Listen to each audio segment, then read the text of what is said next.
Hello everyone, তো দেখো আমরা এখন বেরিয়ে পড়েছি। এই যে আমার মা, ইয়াং মা, আর আমার পিছনে বসে আছে আমার দিদা। দিদা, তুমি একটু দেখাও মুখটা। এই দেখো। আর এই হচ্ছে আমার বর।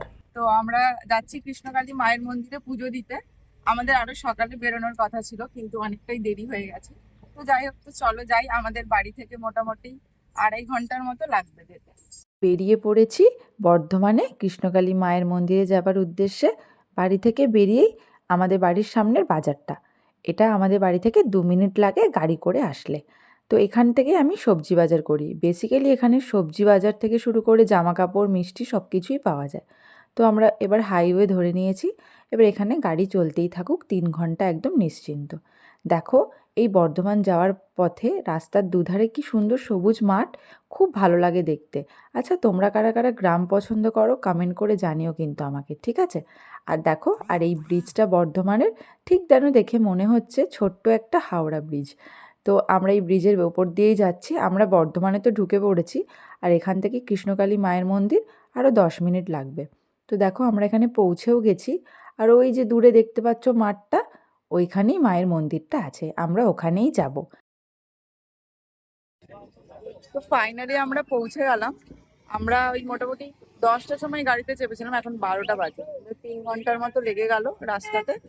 আর এই জায়গাটার নাম হচ্ছে বালিয়াড়ি। তোমরা যারা যারা জানো না, তাই বলে রাখলাম। পরে আমি অ্যাড্রেসের ডিটেলসটা দিয়ে দেবো, ঠিক আছে? তো চলো এখন মন্দিরের ভেতরে যাই। মন্দিরের বাইরে এখানে ডালা বিক্রি হচ্ছিল, কিন্তু আমরা এখানে এসে শুনতে পেলাম যে মায়ের মন্দিরে কিন্তু পুজো দেওয়া যায় না। মা শুধু ত্রিশূলটা ঠেকিয়ে দেন, ব্যাস, তাহলেই পুজো হয়ে যায়। আর যদি পুজো কেউ দিতে চায় তাহলে সে সামনে পাশে একটা জায়গা আছে, ওখানে পুজো দিতে পারবে। তো যাই হোক, তবুও আমরা ডালা কিনে নিয়ে ভেতরে গেলাম। আর এই যে দেখো, ইনি হচ্ছেন কৃষ্ণকালী মায়ের সেবিকা। তোমরা এনাকে সবাই অনেকে ইউটিউবে দেখে থাকবে। আমিও ওনাকে ইউটিউবেই দেখেছি এতদিন, আজকে ওনাকে সামনে থেকে দেখলাম। উনি কিন্তু খুব ভালো একটা মানুষ।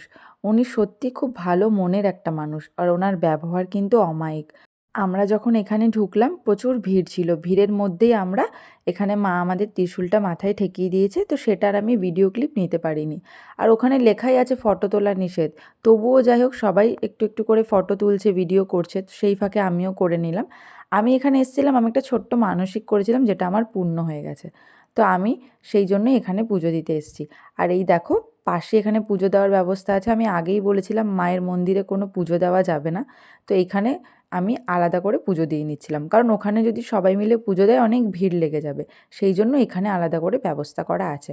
আর সত্যি বলতে পুজো দিয়ে না আমার খুব শান্তি লাগলো।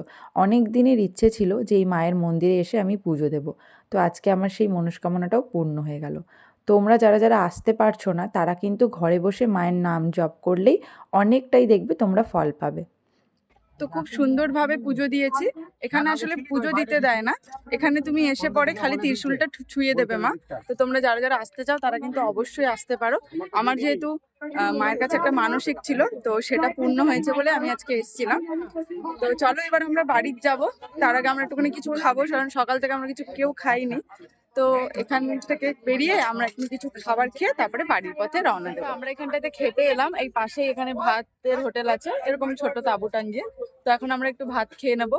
আর কারণ এখন অলরেডি 1টা 15 বেজে গেছে, তো এই সময় আর জল খাবার খেলে পেট ভরবে না, তো সেই জন্য একবারে ভাত খেয়ে নিচ্ছি। তো ফাইনালি আমাদের খাবার এখানে চলে এসছে। আর খাবারে ছিল ভাত, ডাল, সাথে ছিল পাঁপড় ভাজা, আলু ভাজা, আলু পোস্ত, আর একটা মিক্স ভেজ, আর সাথে চাটনি ছিল। আর এই পুরো থালিটার টাকা নিয়েছে 50 টাকা। তো এখানে খাবারের দাম খুবই কম, মোটামুটি এখানে সব জিনিসগুলোরই তুলনামূলকভাবে দামটা কম, এফোর্ডেবল। তো খাওয়া দাওয়া করে নিয়ে এবার ভেবেছি একটু এখানে দোকানগুলো ঘুরি। তো সবাই এখানে নিজের মতো করে ছোট ছোট একটা দোকান খুলে নিয়েছে। তো এই ফটোগুলোই আমরা দেখছিলাম। আমার কাছে অলরেডি এই মায়ের ফটো আছে। আমার বর এর আগে একবার এসছিল, তো তখনই কৃষ্ণকালী মায়ের ফটো নিয়ে গেছে। আর এখানে মা আর দিদা ফটো দেখছে। দিদা এখন একটা ফটো নেবে কৃষ্ণকালী মায়ের জন্য, কারণ আমার দিদার বাড়িতে এই মায়ের ফটো নেই। তো দিদা একটা ফটো কিনেছে, এটাও 50 টাকা নিয়েছে। আর মা দেখো এখানে খাবার হজম হওয়ার জন্য শশা কিনছে। তো এখান থেকে শশা কিনে নিয়ে আমরা বেরিয়ে পড়ব বাড়ি যাওয়ার উদ্দেশ্যে। অনেকটাই সময় হয়ে গেছে, অনেকটাই পথ আমাদের আবার বাড়ি ফিরতে হবে। তো চলো। নামো, পেয়ারা মাখা খাবো। তো রাস্তায় যেতে যেতেই আমার এখানে পেয়ারা মাখার দিকে চোখ পড়লো। তো ভাবলাম এখান থেকে পেয়ারা মাখা কিনে নিই, গাড়িতে খেতে খেতে যেতে পারবো। তো দেখো পেয়ারাগুলো একদম দেশি পেয়ারা এগুলো। এগুলো কিন্তু হাইব্রিডের নয়, একদম গাছের টাটকা পেয়ারা। তো এটাই মাখা করে দিচ্ছে আমাদেরকে, একটু কাঁচা লঙ্কা আর একটু কাসুন্দি দিয়ে সামান্য পরিমাণ নুন দিয়ে এটাকে ভালো করে মেখে দেবে। খেতে কিন্তু দারুণ লাগে।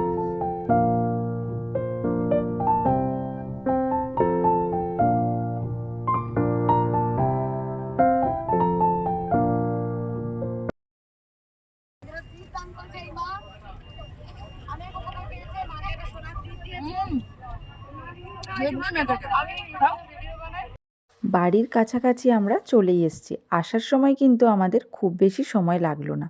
এখান থেকে আমাদের বাড়ি প্রায় আর 20 মিনিট। হ্যাঁ হ্যাঁ, আমি কালোটাই নিলাম।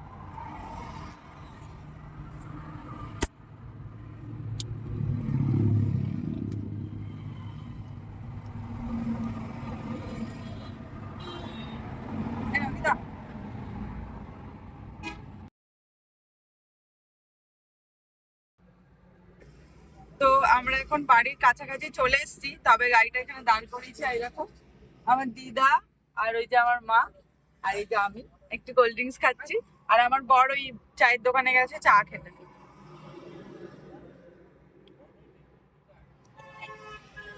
তো এবার আমরা ফাইনালি আসানসোল ঢুকছি। ওই যে লেখা আছে ভ্রাতৃত্বের শহর আসানসোল, এটাই আমার শহর। চলো তাহলে ভিডিওটি এখানেই শেষ করি। ভিডিওটি ভালো লেগে থাকলে একটা লাইক করে দিও। আর যারা যারা আমার চ্যানেলে নতুন, চ্যানেলটিকে কিন্তু অবশ্যই সাবস্ক্রাইব করে নিও। ভালো থেকো, খুব তাড়াতাড়ি দেখা হচ্ছে নতুন একটা ভিডিও নিয়ে। Bye bye.